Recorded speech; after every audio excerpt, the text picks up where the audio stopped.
आज हम लोग करेंगे पाठ स्पीति में बारिश। और इस पाठ के तहत आज हम पाठ्य पुस्तक से संबंधित प्रश्नावली और बोधात्मक प्रश्नावली को कंप्लीट करेंगे। पाठ्य पुस्तक से जो हमारे प्रश्न हैं जो इसमें दिए गए हैं, सबसे पहला प्रश्न है, इतिहास में स्पीति का वर्णन नहीं मिलता क्यों? देखिए, यहाँ पर लेखक ने बताया है कि जो स्पीति की भौगोलिक स्थिति है वो बहुत ही विचित्र है।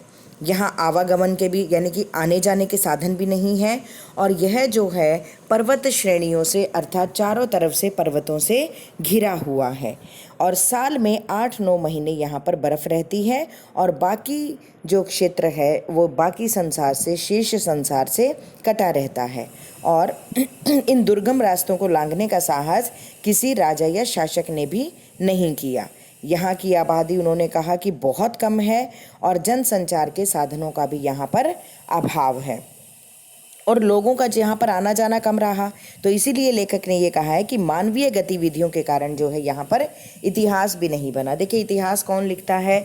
इतिहास मनुष्य के द्वारा ही लिखा जाता है, और जब वहाँ पर मानवीय गतिविधियाँ ही नहीं हुई, बाहर के लोगों का आना जाना ही नहीं हुआ, तो इसलिए यहाँ का जो है वो इतिहास भी नहीं बन पाया। फिर इसका जिक्र जो है सिर्फ राज्यों के साथ जुड़े रहने पर ही आता है। यह क्षेत्र प्राय स्वायत्ता ही रहा है, अन्यथा ये बिल्कुल अलग थलग तरीके से पड़ा हुआ क्षेत्र है, क्योंकि यहाँ पर लोगों का आवागमन काफ़ी कम है, और यही कारण है कि इतिहास में जो है स्पीति का वर्णन नहीं मिलता।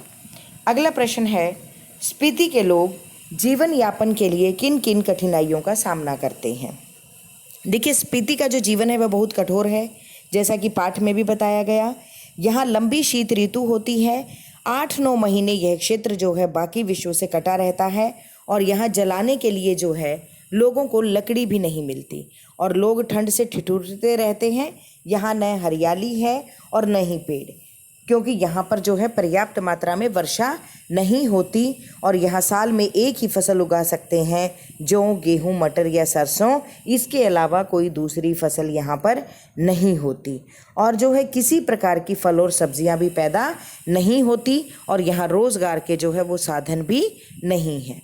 और यहाँ की जो ज़मीन है वो खेती योग्य है, लेकिन सिंचाई के साधन वहाँ पर विकसित नहीं हैं, और यहाँ के लोग जो है अत्यंत जटिल परिस्थितियों में रहते हैं। अब देखिए, जब वर्षा ऋतु ही नहीं समय पर होगी तो फसलों को तो काफ़ी निर्भर माना जाता है वर्षा ऋतु के ऊपर। आज भी बहुत सारे क्षेत्र ऐसे हैं हमारे भारत देश में जहाँ पर कि वर्षा ऋतु के ऊपर वो जो है निर्भर करते हैं, लेकिन स्पीति में जो है वो बारिश नहीं होती, और यही कारण है कि यहाँ के लोग जो है और ज़्यादा फसलें नहीं उगा पाते, और यहाँ पर फल और सब्जियाँ भी नहीं हो पाती हैं।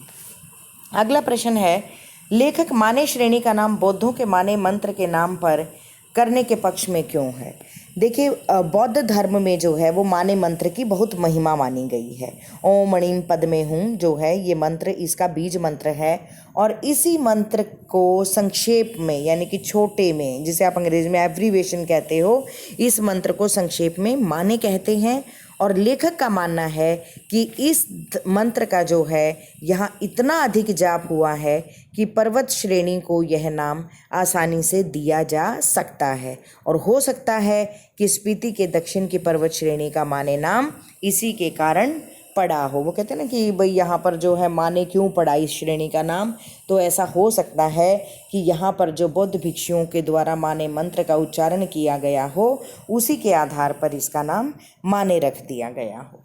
अगला प्रश्न है, यह माने की चोटियाँ बूढ़े लामाओं के जाप से उदास हो गई हैं। इस पंक्ति के माध्यम से लेखक ने युवा वर्ग से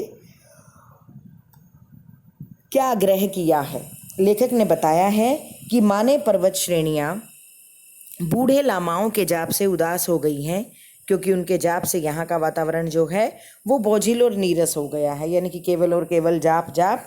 लेखक जो है पहाड़ों और मैदानों से युवक युवतियों को बुलाना चाहता है, ताकि वे यहाँ आकर क्रीड़ा कौतुक करें और प्रेम के खेल खेलें, जिससे यहाँ के वातावरण में ताजगी व उत्साह का संचार हो। अर्थात यहाँ पर लेखक ये बताने का प्रयास करता है कि यहाँ पर कोई भी युवा लोग नहीं आते हैं कि जिस प्रकार दूसरी पहाड़ियों पर वे कोलाहल वे जो है उनको कौतूहल रहता है उन्हें देखने का, और दूसरा वो पर्वतारोहण आदि करने का प्रयास करते हैं, ऐसा यहाँ पर नहीं आते हैं। दूसरा, चोटियों पर चढ़ने के जीवन अंगड़ाई लेने लगेगा और युवाओं के अट्टहास से चोटियों पर जमा आर्तनाद पिघलेगा, लेकिन यहाँ पर जो है युवा आने की चेष्टा ही नहीं करते हैं। अगला प्रश्न है, वर्षा यहाँ एक घटना है, एक सुखद संयोग है, लेखक ने ऐसा क्यों कहा है? देखिए, लेखक बताता है कि स्पीति में जो है वो वर्षा बहुत कम होती है और इस कारण जो है वर्षा मन की साध पूरी नहीं करती, और वर्षा के बिना जो है यहाँ की धरती सूखी, ठंडी और बंजर होती है, और जब कभी यहाँ वर्षा हो जाती है तो लोग इसे अपना जो है सुखद सौभाग्य मानते हैं और वर्षा के दिन को वे सुख का संकेत मानते हैं। उन्हें लगता है कि देखो आज हमारे यहाँ भी बारिश हो गई है, और लेखक के आने के बाद यहाँ पर वर्षा हुई और लोगों ने उसे बताया कि वर्षा होने के कारण जो है आपकी यात्रा सुखद होगी। अगला प्रश्न है, स्पीति अन्य पर्वतीय स्थलों से किस प्रकार भिन्न है? तो देखिए, यहाँ पर लेखक ने कई चीज़ें बताई हैं इस यात्रा वृत्तांत में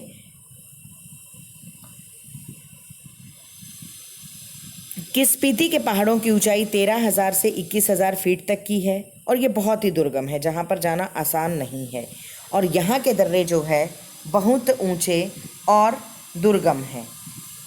यहाँ साल में 8-9 महीने बर्फ़ जमी रहती है और रास्ते बंद हो जाते हैं। यहाँ वर्षा नहीं होती और पेड़ व हरियाली का नामो निशान नहीं है। यहाँ एक ही फसल होती है और उसमें भी जौ, मटर, सरसों आदि प्रमुख हैं। फल एवं सब्जियाँ यहाँ उत्पन्न नहीं होती। यहाँ सिर्फ 2 ऋतुएँ होती हैं, वसंत और शीत ऋतु। यहाँ परिवहन व संचार का कोई साधन नहीं है और यहाँ जो आबादी है वो बेहद कम है। यहाँ प्रति किलोमीटर 4 व्यक्ति रहते हैं। यहाँ पर्यटक नहीं आते और यहाँ का वातावरण जो है इस कारण उदास रहता है। तो देखिए, यहाँ तक तो हमने किए थे पाठ से संबंधित प्रश्न उत्तर। अब हम लोग कुछ एक बोधात्मक प्रश्न करेंगे जो कि अक्सर पूछ लिए जाते हैं। तो यहाँ पर सबसे पहला प्रश्न तो जो आपके सामने है वो यही है कि इसका प्रतिपाद्य लिखिए। जो यहाँ पर बोधात्मक प्रश्न पूछे गए हैं कि, और मैं आप लोगों को बेटा यहाँ पर एक चीज़ और बता देना चाहूँगी कि प्रतिपाद्य तो जो है वो आप लोगों को हर चैप्टर का करना ही करना होगा, क्योंकि इस प्रकार का एक प्रश्न जो है पेपर में हमेशा ही पूछा जाता है। तो ये इन्होंने किस स्पीति में बारिश पाठ का प्रतिपाद्य लिखिए। तो देखिए, ये जो पाठ है ये एक यात्रा वृत्तांत है और स्पीति जो है वो हिमालय के बीच में स्थित है और यह स्थान अपनी भौगोलिक एवं प्राकृतिक विशेषताओं के कारण अन्य पर्वतीय स्थलों से भिन्न है और लेखक ने यहाँ की जनसंख्या, ऋतु, फसल, जलवायु और भूगोल का वर्णन किया है जो एक दूसरे से संबंधित हैं। उन्होंने दुर्गम क्षेत्र स्पीति में रहने वाले लोगों के कठिनाई भरे जीवन का भी वर्णन किया है और कुछ युवा पर्यटकों का पहुंचना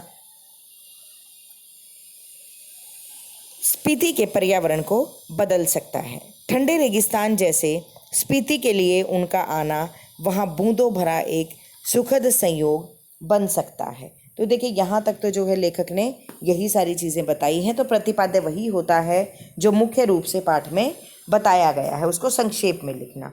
अगला प्रश्न है, शिव का अट्टहास नहीं हिम का आर्तनाद है, स्पष्ट कीजिए। तो देखिए, इन पंक्तियों के माध्यम से जो है वो लेखक क्या कहना चाहता है।